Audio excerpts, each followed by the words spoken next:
Assalamualaikum warahmatullahi ta'ala wabarakatuh. Salam sejahtera bagi saudaraku semuanya. Salam dari saya, Kisah Berang Alam. Di kesempatan kali ini saya akan membahas mengenai tanda mata batin sudah terbuka. Seperti yang saudaraku semuanya ketahui, di zaman yang serba modern ini masih begitu banyak kalangan para salafus soleh ataupun orang-orang minas solihin yang biasanya berkomunikasi dengan para sahabatnya yang jaraknya begitu sangat jauh, bahkan di luar negeri, menggunakan mata batin. Lalu apa yang dinamakan mata batin itu tersendiri?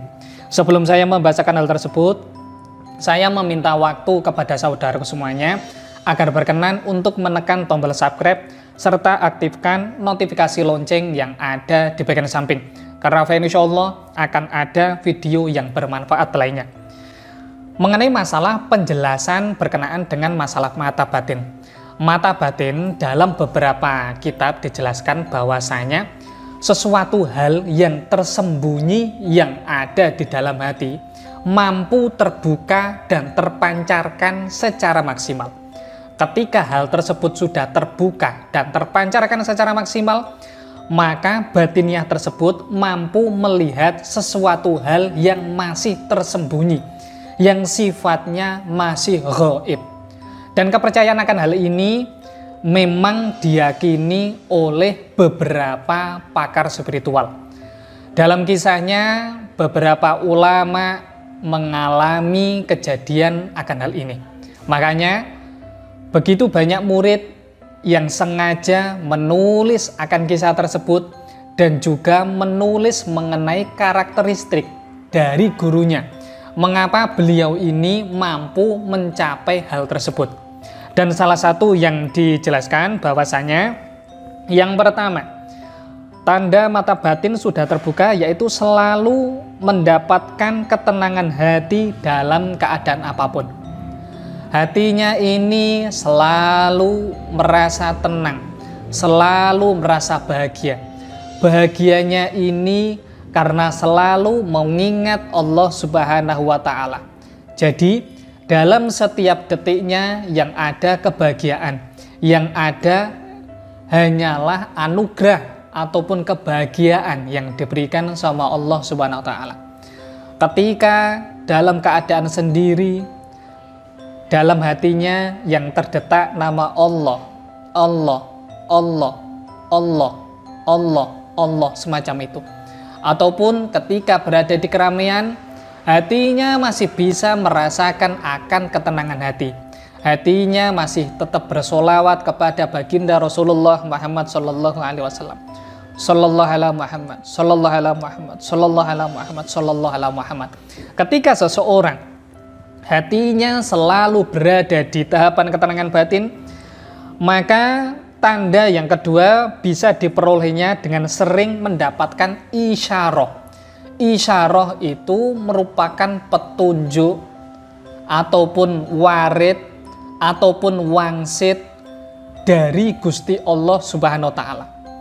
Isyarah tersebut bisa berupa potongan kejadian ataupun kejadian secara jelas. Dan bahkan hal tersebut bisa jadi bagian dari petunjuk ataupun perlambang. Kemudian ketika bermeditasi sering ditemui sosok wali. Salah satu sosok wali yang diyakini yang sering menemuinya yaitu Syekh Maloyo, Kanjeng Sunan Kalijogo. Karena kita tidak memungkiri bahwasanya keilmuan yang berada di Nusantara ini tidak lepas dari pengaruh para wali songo. Jadi hal ini yang pastinya jika keilmuan tersebut memang bersandar ataupun bersanad dari Syekh Maloyo, Kanjeng Sunan Kalijogo, maka akan bisa bertemu dengan beliau. Kemudian yang terakhir yaitu berkenaan ketika memejamkan mata tanpa melihat, dalam hal ini mohon maaf, ketika memejamkan mata mampu melihat bayangan putih yang sangat jelas. ketika dalam keadaan terpejam, hatinya selalu mengingat Allah, Allah, Allah, Allah, Allah. Maka yang pertama dilihatnya yaitu seberkas cahaya putih yang menyinari seluruh badannya. Hal tersebut merupakan bagian dari pertanda bahwasanya mata batiniahnya mulai terbuka dengan maksimal. Kemudian tanda-tanda tersebut nantinya bisa dipraktekkan. Ketika mempraktekannya, tinggal meminta sama Allah Subhanahu wa taala dengan mengucapkan sirullah, sirullah, sirullah, sirullah, sirullah. Maka semua hal yang berkenaan dengan tabir gaib akan dibuka dengan Allah Subhanahu wa taala dengan petunjuk yang cukup jelas.